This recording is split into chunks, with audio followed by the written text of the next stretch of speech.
Yes. Dance. It's about communication. It's about communication of the body, the fiction of the body. You communicate with the other, with the people who sees it, and then it's this communication you can do in different layers. And the idea to create a perfume was also that to make a link with the communication, in fact, what you also do, and which is also hard to grasp if you're going to try to translate it into words, is to find other ways where you can make parallel also that kind of communication, and to make also clear for an audience or for the other the strength of the dance, but also how hard it is to put in one storyline, you could say. So, and a perfume, well, there is this relation with dance, of course, and perfume. The dance is escapes, let's say. It's you cannot grasp it. It's gone before you know it. But still, there's something what stays. It's something what stays around you, and it's what's also when an audience watches a performance. It's what sometimes they say it gets to under your skin, literally. Well, and from that sort of associative thoughts, we found it very interesting to catch the essence of dance into a perfume, and that was a whole process. Also, we took it very serious. We worked with a parfumier, also to know all his processes, also about the way how he distillates different sources. And from there, and it was linked for us for You Paradiso, so it was also to create a Paradiso smell. So it had this both levels. What is Paradiso? Because Paradiso is also a sort of subject which everybody has his own ideas about and thoughts about. And at the same time, how far can you go with distillation? How you can go to an extract and almost an essence.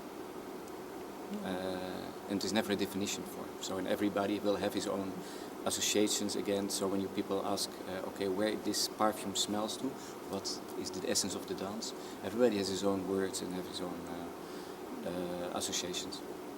So that's on the whole discourse what you then get in something so very practical, what everybody knows what perfume is.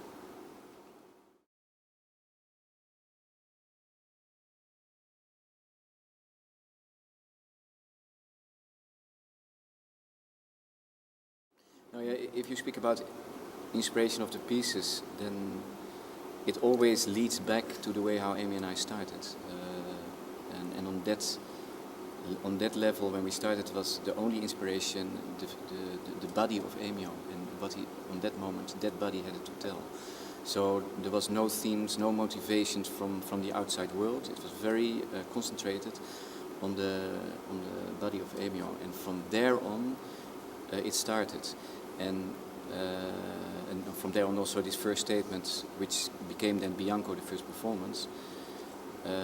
It's still a source which every performance of every creation, it's not a performance, but every research which leads to a performance is that source. And how more the language became how do you say, graspable, you would almost say, how more also it was, it created the possibilities to let yourself influence by the world around you. So we started quite closed, almost what we call a cordon artistique, not from a concept, but really from a necessity that we first had to find out. And that was also my personal motivation and fascination, is what this body of Emio, what was hidden inside. And in fact, the first 3 years was about that. So there were some things around, and we got some inspiration, but the inspiration was based because I saw first something in the body, and then, oh yeah, it has something with a film of Bill Viola, or oh, it had something like that, but more from out there. Then I was inspired by a film, or which went back to the bodily expression, or the fiction of the body of Emio. And that was the first 3 years, and slowly in a sort of an experience, and also making if you talk about tools, with the way how Emio and I can communicate and become on a certain level, that we can repeat the phrases which are inside the body and develop them, then there is a language which you can confront with the other world. And that's why about Hell, which we created in 2006, which was the first one of the series of La Dante, the Divina Commedia of Dante. It was a big challenge to start from a storyline, to start from very concrete, let's say, hell, everybody has this association with, and that bring in confrontation. We speak always about friction and confrontation in the work towards the language. So this was a sort of both storylines of entities and layers, which created the performance Hell. But again, it's every performance. We fall back on a level of what we so-call the tabula rasa. There is nothing. We are in a studio, and we have to build it up again. The only good thing is, that there is an history. Slowly you build up your own history and your own language and your own possibilities into that. Yeah, we can say also that was a period before Hell, what you mentioned, and after Hell. With Hell we began to have this more. We started to name the things, like then Hell, Purgatorio, Paradiso, Commedia, Rocco, Addio alla fine. Maybe I missed something. But why we could do this? Because we, on this attempt, always this research or this to name things, to see deep, to understand deeply our action, what we are doing, and why things they keep insisting. Also some insistence of the body going to a certain direction instead of another. There is certain there that you follow that direction, but at a certain moment also you want to try to understand why that direction. So in this search and also to talk with the other, reflection of the other, we understood that Hell was already there. I mean, we have already danced Hell. And we already danced Purgatorio, we already danced Paradiso and the Commedia. Only thing we say we tilt a little bit the table, we named the things, and with our own Hell, with our own Purgatorio that was expressed somehow unconsciously before through the performance, we could get in dialogue with something already traced, already written, that part of an heritage, like Dante. Addio, referring to a film from Fellini or Rocco Visconti. But all that also, if you think that Rocco, it is about a situation of competition, or I mean, a different duality, competition, and or we can say, I don't want to name it to make it also too banal, but the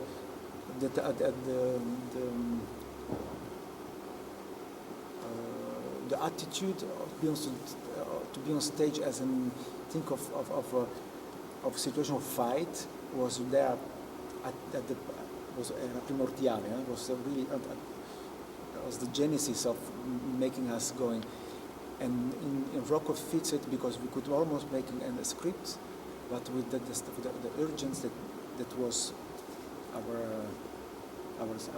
drive from the beginning. Yeah, it's a very full question, right? But this test, No, I think if you because talk we about can a body, of course, contains an archive in itself, because that's the fiction of the Exactly. body.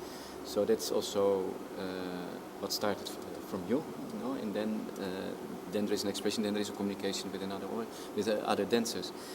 And in fact, all these dancers have also in their body that kind of potential and have an archive, and we confront them, I would say, with our language, and that's an experience, and that's a different way than learning a technique. That's why also it's never easy for us.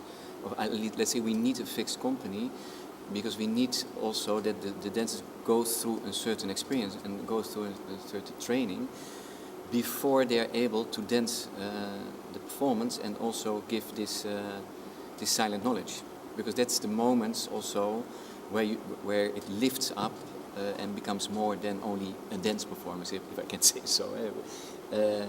And that's that's an important one also, what we call, and then it's not a technique method, it's a method almost. It's an experience where the dancers which we're working with have to go through. It's you want to adjust? No, it's not just. All this is true. There are different. It's complex, no? It's complex on a level, and it's a lot of question we always get is about, okay, what is dance, what's choreography then? Because choreography is that composition, and the dancers, do they have do they create also by improvisation? By improvisation, you improvise And a lot. you know, that questions are so irrelevant on a certain level, because yes, the dancer should be completely as a servant to understand the logic. And from there, he has to be the other side, to be full of own initiative, to create his own language, dealing the whole time in relation with the path we are creating for them. Yes. So that's why you have to the attempt to give them most precise information is essential. So one. Because this information is the architecture for where they're going to build themselves, they're going to build their dance in relation to our vision. One architecture is the body architecture, so the condition, the organization of the body, that they can construct bridges and connection and transformation.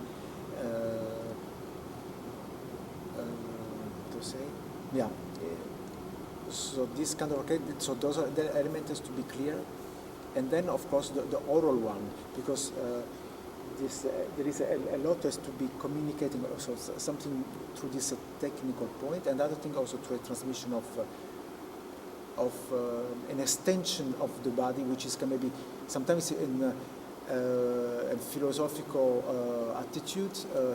Sometimes reflective, sometimes more concrete, more political, more. But both language that exists, they must. They coexist, and they must be both given to the balance in giving to the dancer. And there is a lot of strong mediation, because certain things they must be understood.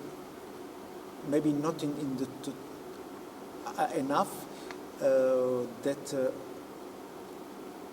certain principles have to be understood enough. Maybe not total, because otherwise you have just a replica of the person. So everybody transfer, of course, with his own filter. But there you have to be very careful. Where is the mediation is enough that understanding it is still. It's around that principle that it's embodied in their own personal way. In that own personal way, that principle which comes from us is understood and proposed outside. Yeah, you can give that example when we started to work with Berta Bermudez. We were interested and fascinated by her physical and mental presence, and also what she could offer. At the same time, that the first weeks was for her also quite tough and hard, because also she came with a storyline from other methods, other techniques or other in her body, which she really had to to leave in order to be responsible for another story from our language. Yes. And that was tough for her, and it took a lot of time, even years, because it's to reach that other story. Yes. Yeah. And to open up her body for yes. Yeah. For our language. Let's say the discrepancy or the miss of attention that you can have, or the difficulty you can encounter working with other company, which is it is true. It is a challenge. It is difficult. But I think we could now talking now with you is coming to real just we could let's say we could partially eliminate that lack of attention, of quality of time that you get from other conditions where you are asked to work, by the fact that the piece is really oriented on the capacity of the company where you work in. So instead that you really discover that piece can be only done because there is a certain specificity in the company that can allow you to create that specific project, and then despite the lack of time and the quality of time that you can share with the dancer, you can still defend it and still have a reason to exist. Like for Monte Carlo, we did Le Corps du Ballet, and also what we did for then in reprise for the National Ballet, we call it here we call it the body of the National Ballet. It's just because there is really the focus is in their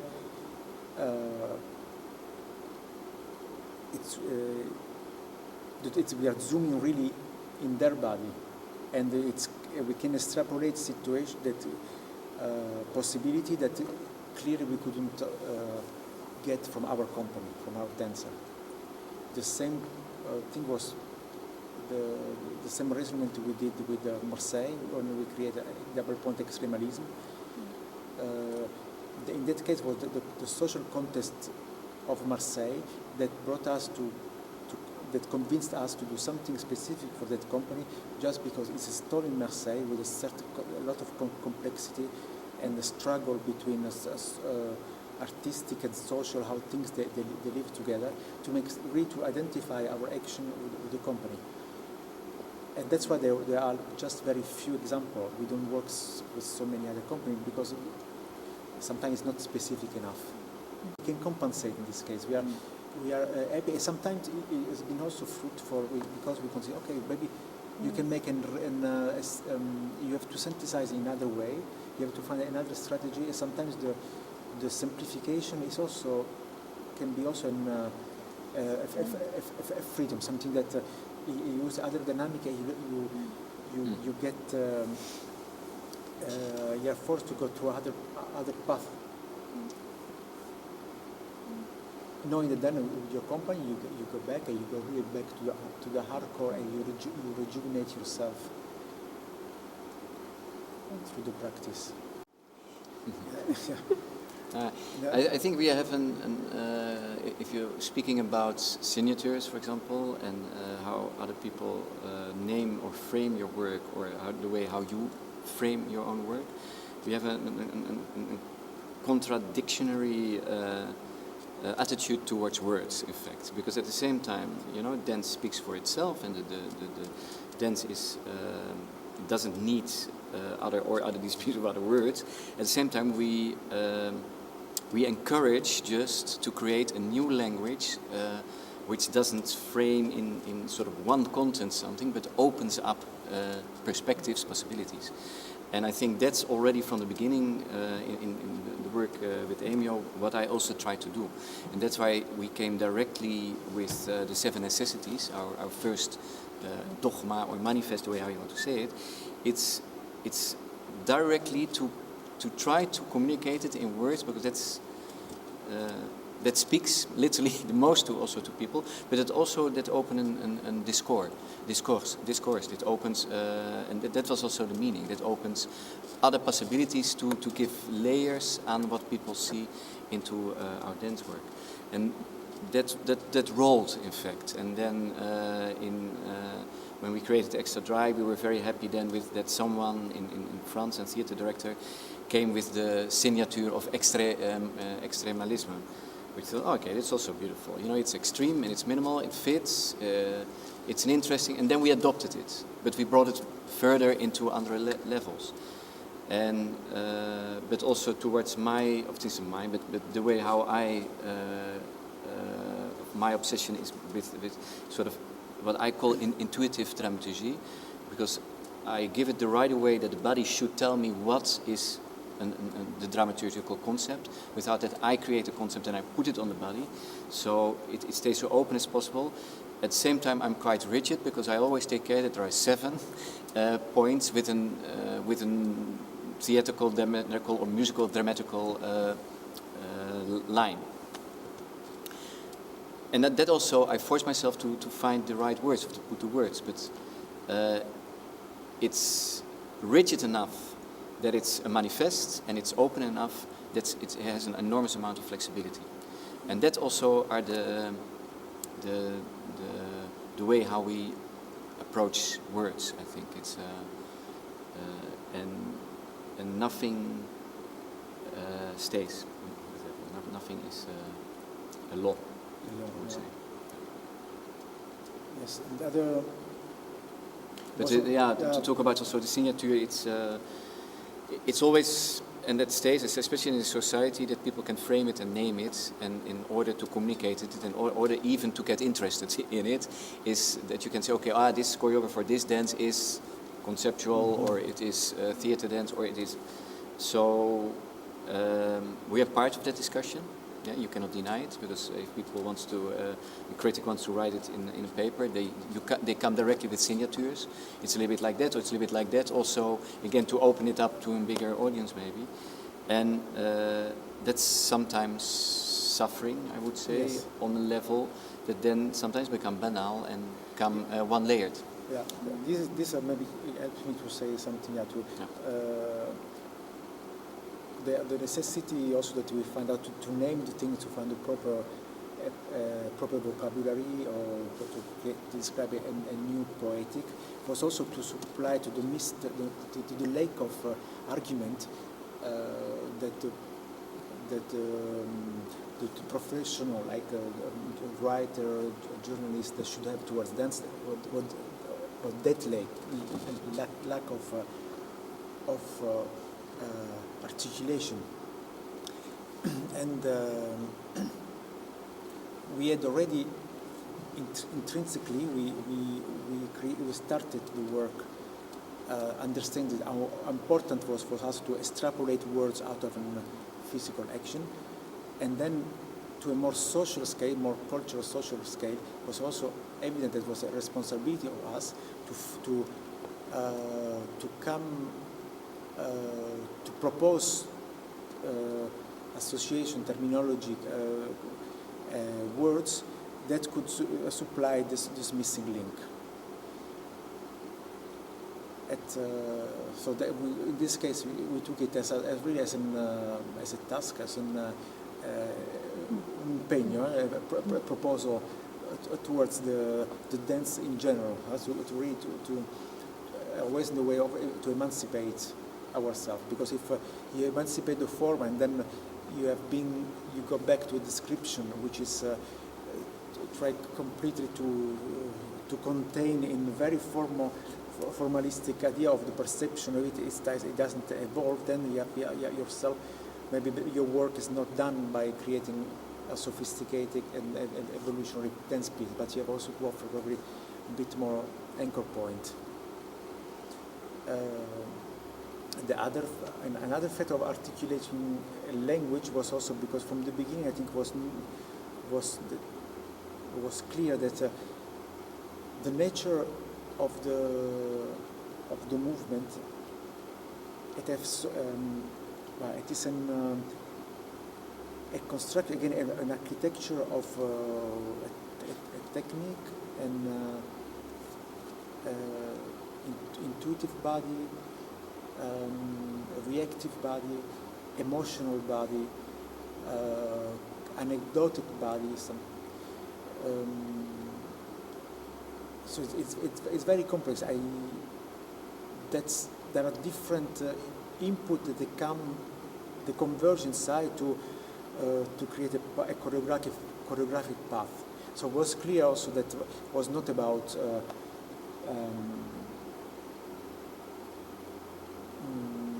that complexity could be just explained by going to the form.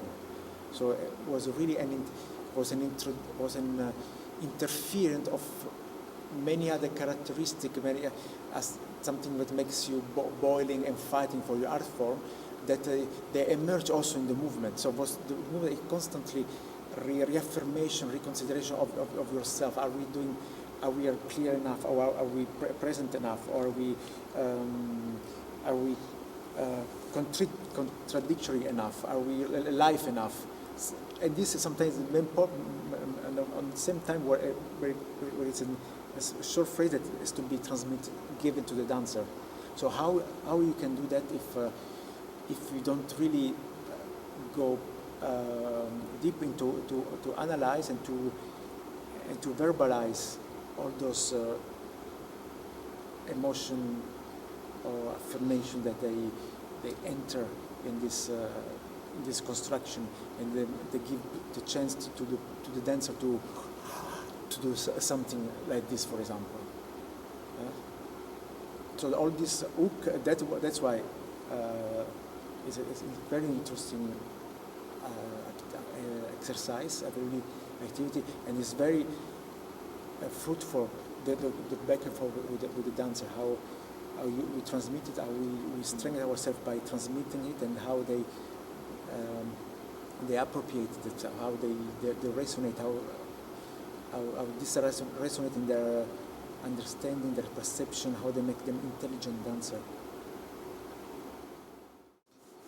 I think concerning the mental state, in the beginning we force also to divide this physical state and mental state, and also what we call the flagevello e movimento almost. So you have the movements, and you could say the physical experience, and the brain. And slowly, I think we evaluate that we see the mental state is part of the physical state. The brain is body, in fact. It's part of your body. So we needed that in the beginning. This to divide it also clear. Also to almost to play a little bit with that fact, because I saw that Emio was continuous. Dealing with almost an intuitive movement, almost you could say physical, and directly relate his brain, his state with that, and move further. And when I say it in words, it's like 20 seconds, and when you see it, it's in a split second. And that's, I think, is also the quality of the work, and it's also a quality of the experience which we want to share with our dancers. So it's a continuous way of dealing with your, with almost an intuitive movement, which almost goes by itself through the memory of the body, towards an consciousness which evoke the next movement. But this is split seconds. So in fact, it's a unity almost in the way how they relate to each other. It's more for me that I see also the mental state is the physical state, and the physical state is the mental state. It's almost now contradictory, which we started with, almost to force to divide them. Yeah. I see them more and more, in fact, in one. And sometimes I notice also myself in when I speak to the dancers also, this is your physical state, this is your mental state, but it doesn't fit anymore to speak about it. Your physical state is your mental state at the same time. It's about. It's also the strength of the intuition, in fact. Yes. If you lead it to. Yeah, we can call it intuition, but then say how we can say what intuition is. And I don't know how else I can say to stimulate this, because maybe you translate intuition right, then because into the forte to link your physical state with your mental state. Yes. It's maybe another interpretation of intuition. Exactly, yeah. But then again, you have your personal territorium, which is yourself, where you can deal with this principle or prerogative of what you give as prioritize. You can prioritize things because are your choices and your way to manifest yourself through that art form. And how to use that art form to indicate how you are dealing with yourself and with the world around you. Then, of course, it's how to give that, to stimulate that in the dance again. How to how to let be able that they can allow a certain intuition.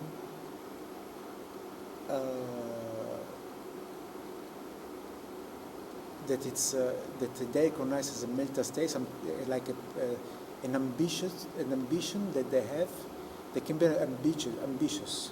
So they can aim for something which is they fight themselves still be part of a global idea, but it make them evident through this ambitious, and then by allowing them this, they can inspire themselves, because this is also something that I discover now that is very meaningful to let them say this work, like let it be inspired by yourself and the action that you are seeing the body is producing. How, although it's been repeated for 100 times, still where you find the way, where is the articulation, and deep enough that you can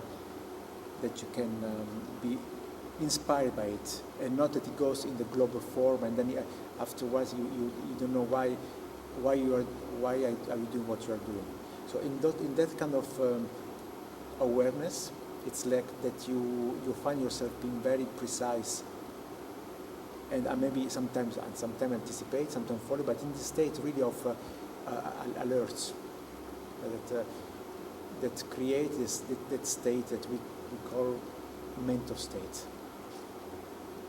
But it's in position of the body. It's an urge of the body to be ready to attack or ready to withdraw, never being just accommodating with the movement that has been done, but be always propositive, even if it's in a written choreography.